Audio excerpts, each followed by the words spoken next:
आप लोगों का फिर से स्वागत है स्टडी विथ मी में।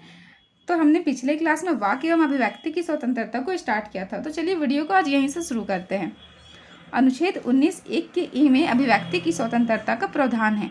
यह लोकतंत्र का एक आवश्यक लक्षण है जिसमें निम्नलिखित आयाम भी शामिल हैं।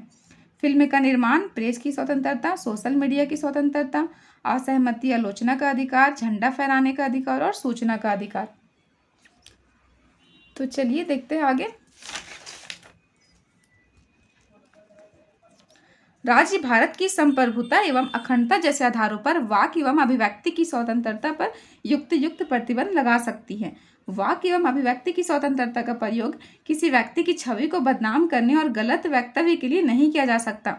अगर ऐसा किया जाएगा तो राज्य जो है उस पर प्रतिबंध लगा सकती है। अगला है हमारा शांतिपूर्ण सभा की स्वतंत्रता। अनुच्छेद 19 के 1(b) में नागरिकों को शांतिपूर्ण एवं बिना हथियारों के सभा करने का अधिकार प्राप्त है। इसके अंतर्गत नागरिक सभा, सम्मेलन, धरना एवं प्रदर्शन आयोजित कर सकते हैं, बशर्ते वे शांतिपूर्ण एवं अहिंसात्मक हो। हालांकि यह अधिकार निरपेक्ष नहीं है। राज्य लोक व्यवस्था एवं सुरक्षा के हित में इस पर युक्ति संगत प्रतिबंध लगा सकती है। तो फ्रेंड्स, इस पर भी प्रतिबंध लगाया जा सकता है। चलिए कुछ उदाहरण है जो हमने हाईलाइट किया है, उसको देख लेते हैं। भारत कुमार बनाम केरल राज्य मामला, इसमें उच्चतम न्यायालय ने बंद को असंवैधानिक माना। और दूसरा था शाहीन बाग मामला, जिसमें सार्वजनिक मार्गों को अनिश्चित काल तक बाधित नहीं किया जा सकता, ऐसा कहा गया था। तो चलिए अगला देखते हैं हमारा। अगला है संघ या संगठन बनाने की स्वतंत्रता। अनुच्छेद 19(1) के सी में प्रत्येक नागरिकों को संघ, संगठन, सहकारी समितियां, ट्रेड यूनियन एवं राजनीतिक दल बनाने की स्वतंत्रता है।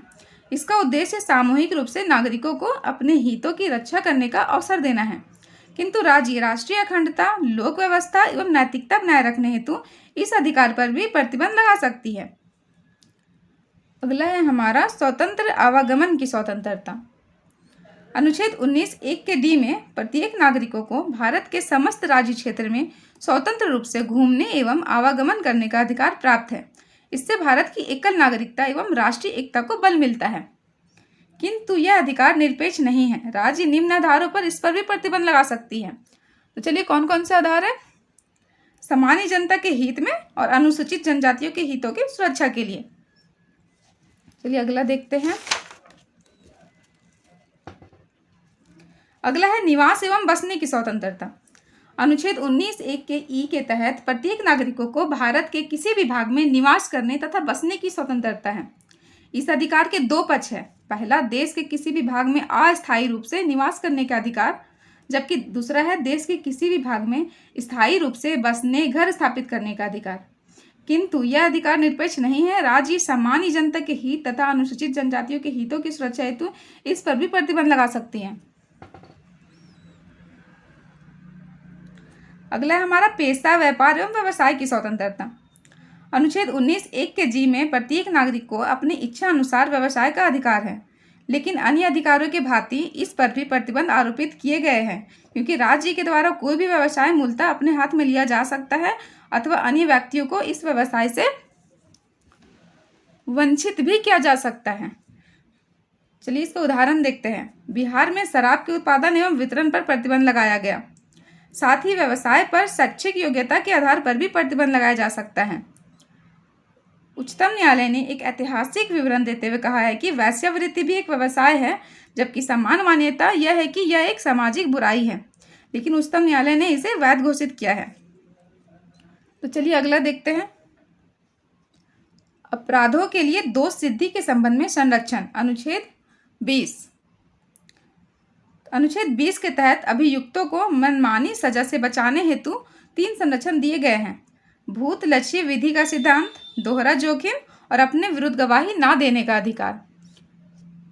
तो चलिए तीनों को देखते हैं।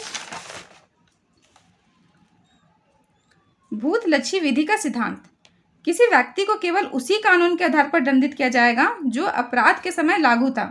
बाद में बने कानून को पिछली तिथि से लागू नहीं किया जा सकता। इसका उदाहरण है भारतीय न्याय संहिता, जो जुलाई 2024 से लागू हुई है, इसलिए इससे पहले किए गए अपराधों पर पुरानी विधि ही लागू रहेगी। अगला है हमारा दोहरा जोखिम। यह प्रावधान संयुक्त राज्य अमेरिका के संविधान से लिया गया है। इसके अनुसार एक ही अपराध के लिए किसी व्यक्ति को एक से अधिक बार अभियोजित एवं दंडित नहीं किया जा सकता। यदि किसी व्यक्ति ने अलग अलग अपराध किए हैं तो उसे प्रत्येक अपराध के लिए अलग अलग दंड दिया जा सकता है। अगला है अपने विरुद्ध गवाही न देने का अधिकार। ये सारे संरक्षण प्राप्त हैं। इसके तहत किसी आरोपी को अपने विरुद्ध गवाही देने के लिए विवश नहीं किया जा सकता। किसी व्यक्ति के विरुद्ध सबूत प्रस्तुत करना राज्य का दायित्व होगा। हालांकि व्यक्ति के fingerprint, blood sample, mobile data या व्हाट्सएप मैसेज को साक्ष्य के रूप में स्वीकार किया जा सकता है, लेकिन इन्हें प्रस्तुत करना राज्य का कार्य है। तो फ्रेंड्स, आज का वीडियो को यहीं पे ख़त्म करते हैं, कल टॉपिक को आगे बढ़ाएंगे।